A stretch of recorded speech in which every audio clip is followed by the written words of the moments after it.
নমস্কার শ্রোতা বন্ধুগণ, ভিন্ন স্বাদের গল্পের সমাহার চ্যানেলে আপনাদের সবাইকে স্বাগত জানাচ্ছি। আজকে লেখক শৈলজানন্দ মুখোপাধ্যায়ের লেখা যে গল্পটি পরিবেশন করব, গল্পটির নাম আমাদের সেকেন্ড পণ্ডিত। গল্প পাঠ ভালো লাগলে গল্পের শেষে একটা লাইক করে দেবেন।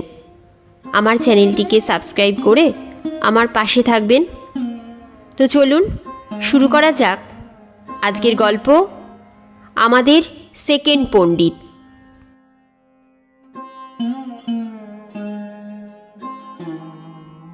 গুরু নিন্দা মহাপাপ, কিন্তু আজ আমি তাহাই করিতে বসিলাম।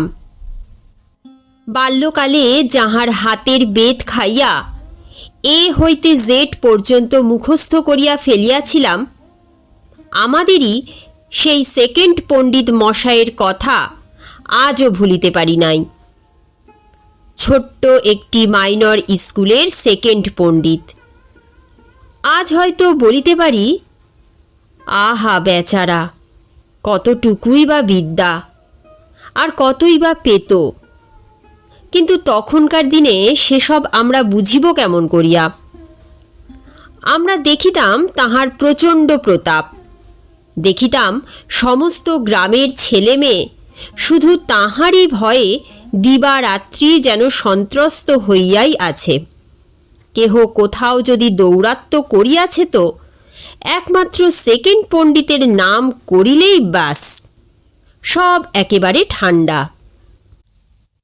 দন্তহীন বিরল কেশ কোনো বৃদ্ধকে যদি এখনও দেখি তো তৎক্ষণাৎ চকিতে একবার আমার সেই বিগত কৈশোরের কথা মনে পড়ে। মনে হয় বহুদিন পরে মানুষ চক্ষে সহসা একবার যেন সেই তাহাকেই দেখিলাম। পুরনো দিনের কয়েকটি ছোটোখাটো ঘটনা মনে পড়ে। স্কুলে যাইতে হয়তো একটুখানি দেরি হইয়াছে। প্রথম ঘণ্টাতেই সেকেন্ড পণ্ডিত মশায়ের ক্লাস। বই খাতা বগলে চাপিয়া পা টিপিয়া টিপিয়া ক্লাসে গিয়া বেঞ্চির একপাশে নিঃশব্দে বসিয়া পড়িলাম। দেখিলাম চেয়ারের পিছনে হেলান দিয়া পণ্ডিত মশাই ঘুমাইতেছেন। বুকের ভিতরটা দূর দূর করিতেছিল। এতক্ষণে থামিল। কিন্তু আমাদের গোবিন্দর মতো শয়তান ছেলে স্কুলে বোধহয় আর দুটি ছিল না। তৎক্ষণাৎ সে আমার মুখের পানে তাকাইয়া বলিল, বলে দেব। বলিয়াই সে চিৎকার করিয়া উঠিল, সতীশ স্যার এই এতক্ষণে এলো। ভগবান রক্ষা করিলেন। পণ্ডিত মশায়ের ঘুম ভাঙিয়া গেল বটে, কিন্তু কে আসিল না আসিল সেদিকে ভ্রুক্ষেপ না করিয়াই তিনি আপন মনেই বলিতে আরম্ভ করিলেন, স্পর্শ, ভাস্কর, ঊর্ধ্ব, বিজ্ঞান, অপরাহ্ন, লেখ। শ্রুতিলিখনের এমনই একটা বাঁধা বুলি তাহার মুখস্থ ছিল। যখন তখন স্লেট পেন্সিল লইয়া আমাদের ঠিক সেই এক কথাই বারবার লিখিতে হইত। কিন্তু মজা হইল এই যে ঘুমাইয়া পড়িবার আগে ছেলেদের তিনি যে একটা অঙ্ক কষিতে দিয়াছিলেন সে কথা তাহার মনে ছিল না। পাঁচু বলিল, না স্যার, আমাদের একটা অঙ্ক দিয়েছিলেন, আপনি ভুলে গেছেন। ভুলে গেছেন? আর যায় কোথা? কি বললি শুয়ার, ভুলে গেছি? বলিয়া তৎক্ষণাৎ তিনি উঠিয়া দাঁড়াইলেন। মাথার উপরে খড়ের চালে সারি সারি প্রায় 20-25টি বেত ও বাঁশের কঞ্চি গোঁজা থাকিত। তাহারই একটি টানিয়া বাহির করিয়া পণ্ডিত মহাশয় আগাইয়া আসিলেন। কে বললি, কে বললি ভুলে গেছি? ভয়ে তখন পাঁচু একেবারে থরথর করিয়া কাঁপিতেছে। তাহার পাশেই বসিয়াছিল অজিত। নিজে বাঁচিবার জন্য প্রাণ ভয়ে সে অম্লান বদনে পাঁচুকে দেখাইয়া দিল, বলিল, এ স্যার। চড়াস করিয়া ছড়ি আসিয়া পড়িল পাঁচুর মাথায়। বাবারে বাবারে বলিয়া পাঁচু লাফাইয়া উঠিল, কিন্তু সে যে নির্দোষ সে কথা তখন বলিবার উপায় নাই। এইটুকু ছেলে বলে কিনা আমি ভুলে গেছি? তোর বাবাকে পড়িয়েছি, তোর বাবার বাবাকে পড়িয়েছি শুঁয়ার। স্কুলের গোড়াপত্তন থেকে আমি এইখানে বসে, আর আমি কিনা ভুলে গেছি? বলিতে বলিতে দন্তহীন মুখে খানিকটা জিভ বাহির করিয়া প্রাণপণে তিনি ছড়ির পর ছড়ি চালাইতে লাগিলেন। পাঁচুর ত্রাহিমাম চিৎকারে সমস্ত স্কুলঘর তৎক্ষণাৎ নিস্তব্ধ হইয়া গেল। সপাসপ ছড়ির শব্দ, সেকেন্ড পণ্ডিতের হুঙ্কার ধ্বনি এবং পাঁচুর কান্না ছাড়া মনে হইল সমস্ত ভূমণ্ডলে যে আর কোথাও কোনো শব্দের অস্তিত্ব পর্যন্ত নাই। বেচারা পাঁচু অনর্থক মার খাইয়া নিষ্ফল অভিমানে সে ফুলিয়া ফুলিয়া কাঁদিতে লাগিল। পণ্ডিত মশাই ক্লান্ত হইয়া পুনরায় চেয়ারে গিয়া উপবেশন করিলেন। ভাবিয়াছিলাম আমি বুঝি সেদিনের মতো বাঁচিয়া গেলাম, কিন্তু অদৃষ্ট মন্দ। গোবিন্দটা তো একে পাজি, তার উপর সেদিন সে আমার কাছে সুপারি চাহিয়া পায় নাই, রাগ তাহার আমার উপর ছিলই। তাই এতক্ষণে সুযোগ বুঝিয়া সে পণ্ডিত মশাইয়ের কাছে উঠিয়া গেল, বলিল, সতীশ স্যার এই এতক্ষণে এলো। হুকুম হইল, ধরে নিয়ে আয়। ধরিয়া লইয়া যাইতে হইল না। পকেট হাতড়াইয়া দেখিলাম একটি মাত্র পয়সা রহিয়াছে। পয়সাটি হাতে লইয়া একেবারে তাহার কাছে ঘেঁষিয়া গিয়া দাঁড়াইলাম। বলিলাম, এই জন্যই স্যার দেরি হয়ে গেল, নিন। বলিয়া পয়সাটি তাহার হাতে গুঁজিয়া দিলাম। যা বসগে বলিয়া পয়সাটি তাহার চোখের কাছে তুলিয়া ধরিয়া ঘুরাইয়া ফিরাইয়া টিপিয়া টিপিয়া হাত বুলাইয়া তিনি দেখিতে লাগিলেন। হাসিতে হাসিতে গোবিন্দকে একটা ভেংচি কাটিয়া নিশ্চিন্ত মনে আমি আমার জায়গায় গিয়া বসিলাম। পণ্ডিত মশাই ডাকিলেন, গোবিন্দ। গোবিন্দ উঠিয়া গেল। পকেট হইতে কাগজের একটা মোড়ক খুলিয়া পণ্ডিত মশাই আরও 2টি পয়সা বাহির করিলেন। তাহার পর সর্বসমেত 3টি পয়সা গোবিন্দের হাতে তুলিয়া দিয়া বলিলেন, দোকান থেকে একটি আনি করে নিয়ে আয়, নতুন রাজার মুন্ডু, খুব চকচকে হওয়া চাই। 3 পয়সায় একটি আনি, অর্থাৎ আর 1টি পয়সা তাহাকে দিতে হইবে। গোবিন্দ মহা বিপদে পড়িল, তাহার কাছে পয়সা নেই। বলিল, আজ তো স্যার। মুখ ভ্যাংচাইয়া পণ্ডিত মশাই বলিয়া উঠিলেন, আজ তো স্যার? কেন, আমার পাপবনির কথাটাও মনে থাকে না শুঁয়ার? গুরু দক্ষিণে দিতে চাস নে? কিছু হবে না তোদের, গাধা কোথাকার। গোবিন্দ বলিল, কাল স্যার নিশ্চয়। কানমল। নিজের কান নিজেই মলিয়া গোবিন্দ কি যেন বলিতে যাইতেছিল। পণ্ডিত মশাই বোধ করি ভুলিয়া গিয়াছিলেন। হাত বাড়াইয়া বলিলেন, দে, তবে আজ আমার পয়সা 3টে দে, তোদের বিশ্বাস নেই। পয়সা 3টি আরও একবার ভালো করিয়া গুনিয়া কাগজে মুড়িয়া তিনি আবার তাহার পকেটে রাখিলেন। এদিক ওদিক চাহিয়া বলিলেন, পেচ, শোন। পাঁচু উঠিয়া গেল। কি হুকুম হইবে শুনিবার জন্য আমরা উদ্গ্রীব হইয়া রহিলাম। শুনিলাম তিনি বলিতেছেন, তোর বাবা বাড়ি আছে রাখাল? আজ্ঞে হ্যাঁ, আছেন। শুনছি নাকি গাঁয়ে তোদের আখ পোড়ানো হচ্ছে। আজ্ঞে হ্যাঁ, হচ্ছে। তোদের আখ এবছর কেমন হয়েছে? পাঁচু হাত দুইটা তাহার ঊর্ধ্বে তুলিয়া বলিল, এত বড় বড় স্যার, খুব লম্বা লম্বা। বলিলেন, আচ্ছা, বলিস তোর বাবাকে, বলিস পণ্ডিত মশাই 1 হাঁড়ি গুড় চেয়েছেন, 2 বছর কিচ্ছু দেয়নি হারামজাদা। বলবো স্যার। ছড়ি নাচাইতে নাচাইতে পণ্ডিত মশাই বলিলেন, বলবো না শোঁয়ার, মনে থাকবে না, হাত পাত। পাঁচু হাত পাতিল, সপাং করিয়া হাতের তালুর উপর এক ছড়ি পড়িল। বসগে যা, এবার মনে থাকবে। চার খুঁটে চোখ মুছিতে মুছিতে বিড়বিড় করিয়া পণ্ডিত মশাইকে বোধ করি গালাগালি দিতে দিতে পাঁচু নিজের জায়গায় আসিয়া বসিল। এইবার ঘণ্টা বাজিল, আমরাও নিষ্কৃতি পাইলাম। দিনের পর দিন এমনই প্রত্যহ।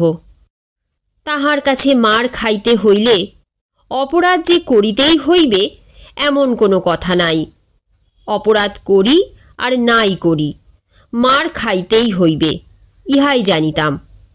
এবং সে মার যে কি মার, তাহা যে না খাইয়াছে তাহাকে বুঝানো শক্ত। উহাই তাহার জীবনের একমাত্র আনন্দ। স্কুলের বাহিরে গিয়াও নিস্তার নাই। পুকুরে স্নান করিতে গিয়া একজন পাড়ে দাঁড়াইয়া থাকিত, আর বাকি সকলে সাঁতার কাটিতাম।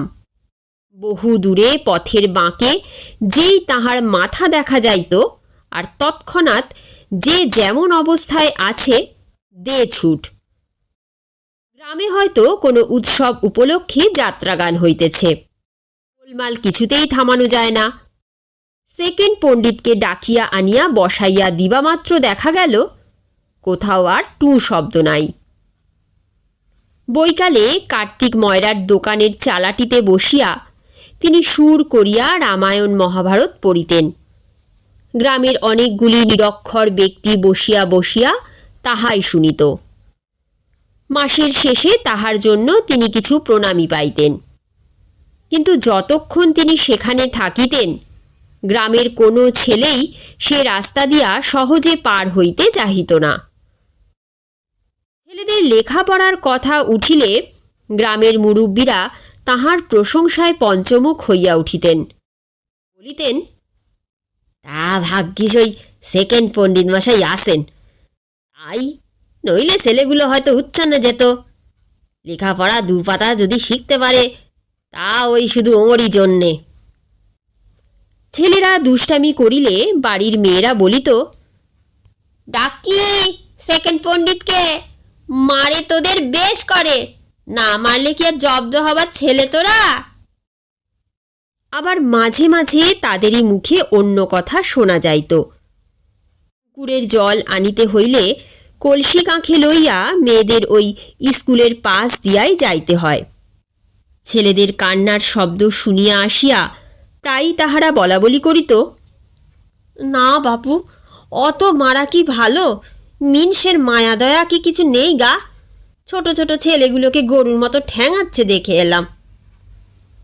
আবার কাহাকেও বা বলিতে শুনিতাম, মিনসের ছেলেপুলে হয়নি শুধু ওই জন্যেই।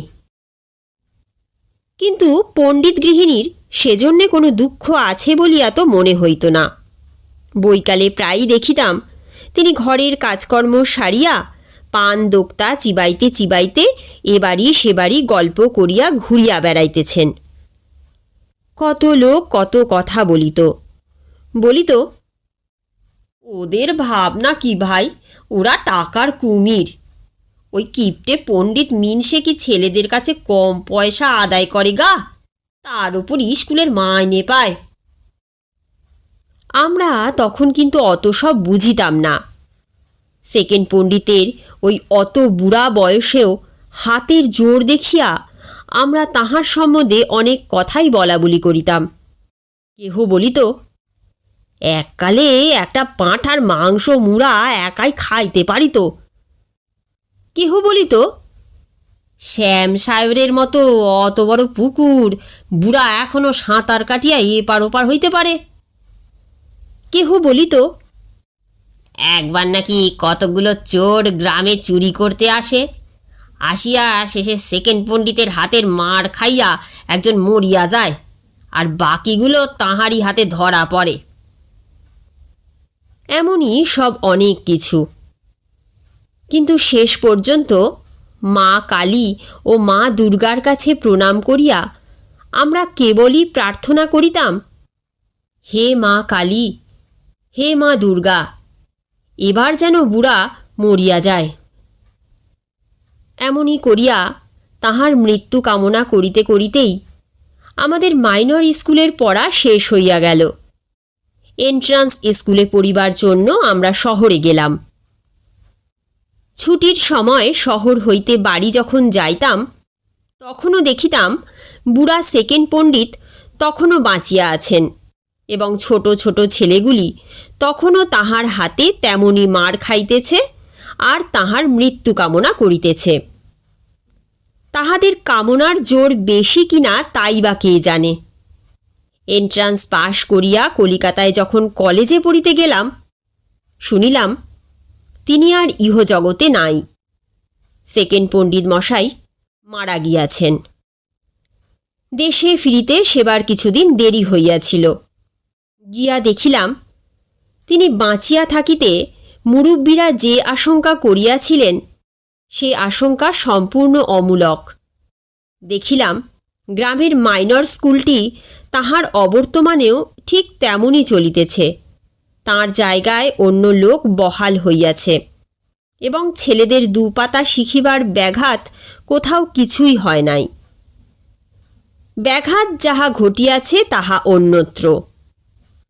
আমি বাড়ি পৌঁছিবার ঘণ্টাখানেক পরে দেখিলাম শত ছিন্ন জীর্ণ মলিন একটি বস্ত্র পরিধান করিয়া শীর্ণা কঙ্কালসার একটি নারী মূর্তি আমাদের দরজায় আসিয়া দাঁড়াইল। অনেকক্ষণ হইতে চুপ করিয়া দাঁড়াইয়া আছে দেখিয়া জিজ্ঞাসা করিলাম, কে? মা বলিলেন, তোদের পণ্ডিত গিন্নিকে চিনিতে পারছিস নে সতীশ? আহা, পণ্ডিত মরে যাবার পর বেচারির বড় কষ্ট হয়েছে। বাছা, তোর পকেটে কিছু থাকে তো দে। পকেটে একটি টাকা ছিল, তাহাই তাহার হাতে তুলিয়া দিলাম। টাকার আশা বোধ করি তিনি করেন নাই, তাই সেই অপ্রত্যাশিত ভিক্ষা লাভ করিয়া চোখ দুইটি তাহার সজল হইয়া উঠিল। দেখিলাম চোখের জল মুছিতে মুছিতে তিনি ধীরে ধীরে চলিয়া গেলেন। স্বামী বাঁচিয়া থাকিতে যে অসামান্য দীনতা তিনি তাহার উদ্ধত অহংকারের পশ্চাতে লুকাইয়া রাখিয়াছিলেন, স্বামীর মৃত্যুর পর তাই আজ জনসমক্ষে প্রকট হইয়া উঠিয়াছে। শুনিলাম মৃত্যুকালে পণ্ডিতমশাই তাহার সযত্ন সঞ্চিত অর্থের ভাণ্ডার তাহার স্ত্রীর হাতে তুলিয়া দিয়া গিয়াছিলেন। তাহার মধ্যে মেকি বা অচল মুদ্রা একটিও ছিল না।